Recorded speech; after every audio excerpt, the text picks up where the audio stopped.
ஹிக்மத்தும் நிறைந்தது. ஜிப்ரீல் அலைஹிஸ்ஸலாத்து வஸ்ஸலாம் அல்லாஹ்வுடைய தூதருடைய கல்பை பிளக்கிறார்கள். அவர்களுடைய கல்பு வெளியே எடுக்கப்படுகிறது. ஜம்சம் நீரால் அந்த கல்பை சுத்தப்படுத்துகிறார்கள். அதற்கு பிறகு அல்லாஹ்வுடைய தூதர் சொன்னார்கள், அது ஈமானாலும் ஹிக்மத்தாலும் அது முழுமையாக்கப்பட்டது, நிரப்பப்பட்டது. இன்னல்லாஹ அலா குல்லி ஷைஇன் கதீர். எப்படி நடக்கும் என்ற சிந்தனையை ஒரு முஸ்லிம் வைக்கக்கூடாது. ஒரு முஸ்லிமுடைய நம்பிக்கை என்ன? இன்னல்லாஹ அலா குல்லி ஷைஇன் கதீர். எல்லாவற்றிற்கும் அல்லாஹ் ரப்புல் ஆலமீன் ஆற்றல் உள்ளவன். அல்லாஹ்வுடைய தூதர் ஸல்லல்லாஹு அலைஹி வஸல்லம் தொடர்கிறார்கள், உதீது பில் புராக். புராக் என்ற வாகனம் கொண்டு வரப்பட்டது. அது என்ன? வஹுவ தாப்பத்துன் அப்யத். வெள்ளை நிறமுடைய ஒரு விலங்கினம். அது தவீலுன் ஃபௌகல் ஹிமாரி வ தூனல் பகல்.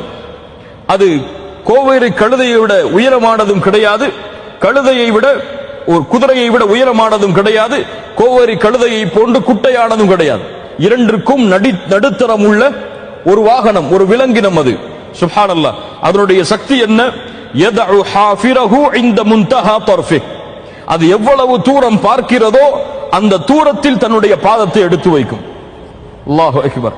அந்த புராக்குடைய வாகனம் எவ்வளவு தொலைவில், அது பார்வை எவ்வளவு தூரம் செல்லுகிறதோ அடுத்த கணம் அதனுடைய பாதம் அந்த இடத்தில் இருக்கும்.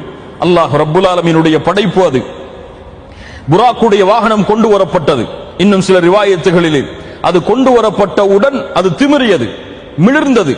ஜிப்ரீல் அலைஹிஸ்ஸலாத்து வஸ்ஸலாம் சொன்னார்கள், அபி முஹம்மதின் தஃஅலு ஹாதா. இப்படியா முஹம்மது இடத்தில் நடந்து கொள்கிறாய் ஸல்லல்லாஹு அலைஹி வஸல்லம்? ஃபமா ரகிபக அஹதுன் அக்ரமு அலல்லாஹி மின். அல்லாஹ்விடத்திலே கண்ணியமான இவரை போன்று உன் மீது யாரும் ஏறி